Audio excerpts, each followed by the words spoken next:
ہوتا کیوں ہے؟ شرک ہوتا کیوں ہے؟ شرک ہم کیوں کر جاتے ہیں؟ شرک والے کام میں لوگ کیوں مبتلا ہوتے ہیں؟ قرآن پاک میں اس کے 3 اسباب بیان فرمائے ہیں۔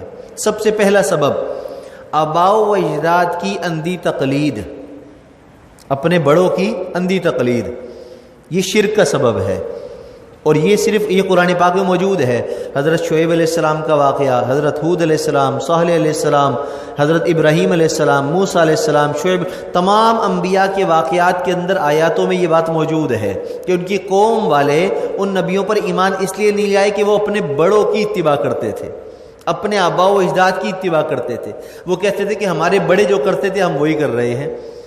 بڑوں کی اندھی تقلید، اپنے پچھلوں کی اندھی تقلید کہ وہ جو کر رہے تھے بس وہ کرنا ہے، صحیح غلط نہیں دیکھنا، اچھا برا نہیں دیکھنا ہے، توحید و شرک کو نہیں دیکھنا، بس بڑوں کی اتباع کرنی ہے۔ یہی مشرکین مکہ نے بھی کیا۔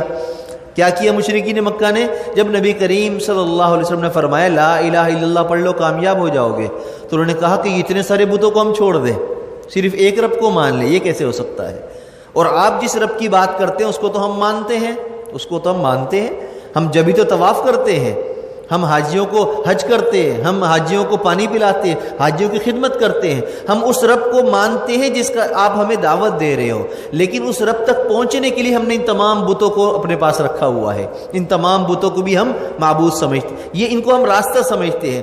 بالکل یہی عقیدہ آج جو ہے ان تمام لوگوں کا بھی ہے جو مزار پر جاتے ہیں، جو اولیاء اللہ کو مشکل کشا حاجت روا سمجھتے ہیں، جو حضرت علی کو مشکل کشا سمجھتے ہیں، ان کا عقیدہ تو یہی ہوا نا مشرکین مکہ والا۔ مشرکین مکہ یہ نہیں کہتے تھے کہ اللہ نہیں ہے، ہم اللہ کو نہیں مانتے، نہیں، وہ مانتے تھے، لیکن کہتے تھے کہ یہ بت اللہ کی رضا کا سبب ہیں، ہم ان بتوں کے ذریعے اللہ تک جائیں گے۔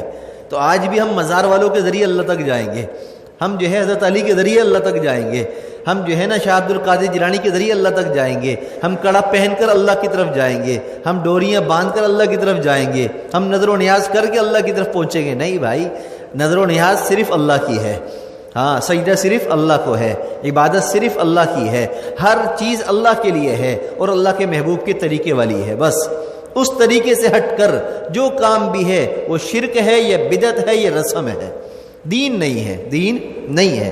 تو فرمایا کہ آباء و اجداد کی اندھی تقلید نہ کرو۔ ابراہیم علیہ السلام نے اپنے جو ہے والد صاحب کو، اپنی قوم والوں کو دعوت دی، اذ قال لأبیہ وقومہ ما هذه التماثیل التي انتم لها عاکفون۔ یہ جو تماثیل، یہ جو بت رکھے ہیں، شکلیں رکھی ہیں، یہ ان کے سامنے تم جھکتے ہو، کیوں؟ ان کے سامنے کیوں تم جھکے ہو؟ انتم عاکفون، تم جھکے ہوئے کیوں ہو؟ عاجز کیوں بنے ہوئے ہو؟ قالوا وجدنا آباءنا، انہوں نے کہا کہ ہم نے اپنے بڑوں کو اسی طرح پایا ہے، اسی طرح دیکھا ہے۔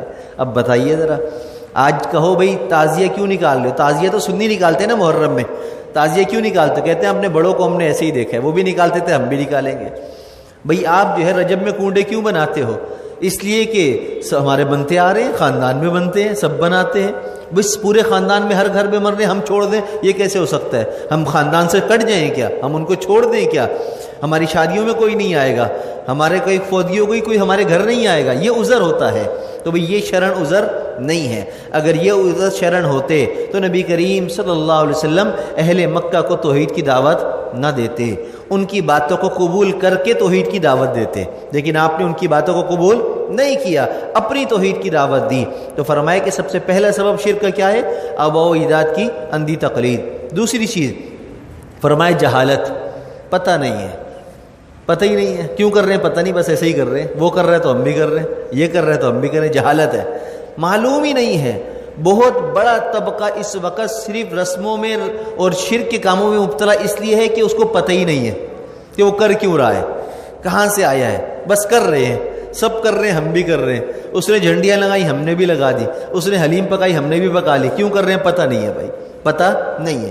تو یہ جہالت ہے۔ اور تیسرا سبب قرآن پاک میں جو بیان فرمایا فَزَيَّلْنَا لَهُمُ الشَّيْطَانَ، ان کا دشمن شیطان اس کو مزین کرتا ہے، یہ کام کر تیرا کام بن جائے گا، تو مزار پہ چادر چڑھا تیری بیماری دور ہو جائے گی، تو جو ہے نا فلاں کام کر تیری نوکری لگ جائے گی۔ شرک والے کام پہ شیطان لگاتا ہے، اس کے کاموں کو مزین کرتا ہے، اور یہ ہوتا بھی ہے۔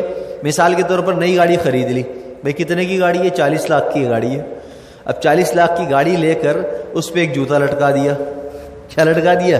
جوتا لٹکا دیا. کیوں؟ نظر نہیں لگے گی. بھائی 40 لاکھ کی گاڑی لے لی اور تم اتنے قیمتی بندے ہو تو پھر جوتا تم سے گاڑی سے زیادہ قیمتی تو تم ہو. تم جوتا گاڑی پہ لٹکانے کے لیے پہلے اپنے ماتھے پہ جوتا لٹکاؤ نا. کیا خیال ہے؟ اپنے گلے میں جوتا لٹکاؤ کہ تم قیمتی نہیں ہو، گاڑی تمہاری قیمتی ہے. اگر کوئی گاڑی چھین کر لے کر جائے اور تمہیں چھوڑ دے تو تم گاڑی دے دو گے. لیکن اگر کوئی یہ کہے کہ میں تجھے گولی مارتا ہوں، یہ گاڑی لیتا ہوں، تم کیا کرو گے؟ بولے گاڑی لے جا، مجھے گولی مت مار، میں گاڑی اور لے لوں گا. اس کا مطلب تم زیادہ قیمتی ہو. تو بھی تم گاڑی پہ جوتا لٹکانے کے بجائے اپنے گھر کے آگے کوئی کچرا یا کوئی کالی چیز لگانے کے بجائے تم پھر اپنے گلے کے اندر پہلے کالا پٹا بھی باندھ لو اور جوتا بھی لٹکا لو تاکہ تمہیں نظر نہ لگے. ہر جمعے کو، ہر اتوار کو، ہر شادی میں جاتے ہوئے جب تیار ہو تو گلے کے اندر ایک کالا جوتا لٹکا کے جایا کرو. شادی میں کوئی پوچھے بھی کیوں لٹکائے، بولے نظر نہ لگ جائے، اس سے بچنے کے لیے لٹکایا ہے. تو کوئی نہیں کرے گا، کوئی نہیں کرے گا. تو بھئی یہ کام ہے ہمارے، تو یہ کام ہمیں نہیں کرنے. ہمیں اس طرح کی جہالت کے کام نہیں کرنے، شیطان کو خوش کرنے والے کام ہمیں نہیں کرنے. تو شرک کے جو اسباب ہیں ان سے بھی اپنے آپ کو ہم نے بچانا ہے. اور کیوں بچانا ہے؟ دیکھیے اللہ تعالیٰ ناراض تو ہوں گے لیکن اللہ تعالیٰ سزا بھی دیں گے. اللہ تعالیٰ جس عمل پر، جس گناہ پر سب سے زیادہ ناراض ہوتے ہیں وہ شرک ہے. کیا ہے؟ شرک ہے. اور شرک والے کو سزا کیا ملے گی؟ اللہ قرآن پاک میں فرما رہے انہ من یشرک باللہ فقد حرم اللہ علیہ الجنہ ومأواہ النار. جو شرک کرے گا اللہ اس پر جنت کو حرام کر دیں گے، جہنم اس کا ٹھکانہ بنا دیں گے. اور آخرت ہمیشہ کی ہے تو گویا کہ جہنم اس کی ہمیشہ کی ہوگی. جنت ہمیشہ کے لیے حرام، جہنم اس کے لیے ہمیشہ ٹھکانہ بن جائے گا شرک کی وجہ سے. لہٰذا شرک عظیم ہو یا شرک کبیر ہو، صغیر ہو، دونوں شرک سے اپنے آپ کو بچانا ہے. کسی بھی طرح کا شرک کے شائبے والا کام بھی نہیں کرنا. مثال کے طور پر ہلکی سی طبیعت خراب ہو گئی، ٹھنڈ سی محسوس ہو رہی ہے، یہ بخار ہلکا سا محسوس ہو رہا ہے، ابھی بخار ہوا نہیں ہے جس کے لیے دوا کی ضرورت پڑے، ہلکی سی حرارت محسوس ہوئی تو ہم کیا کرتے ہیں؟ سوپ پی لیتے ہیں.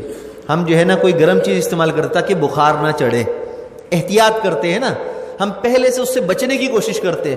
بالکل اسی طریقے سے بڑے شرک کے اندر مبتلا ہونے سے بچنے کے لیے چھوٹے چھوٹے شرک والی باتیں، رسم و رواج سے بھی بچانا ضروری ہے تاکہ کہیں ہم بڑے شرک کے اندر مبتلا نہ ہو جائیں، کہیں ہمارا عقیدہ خراب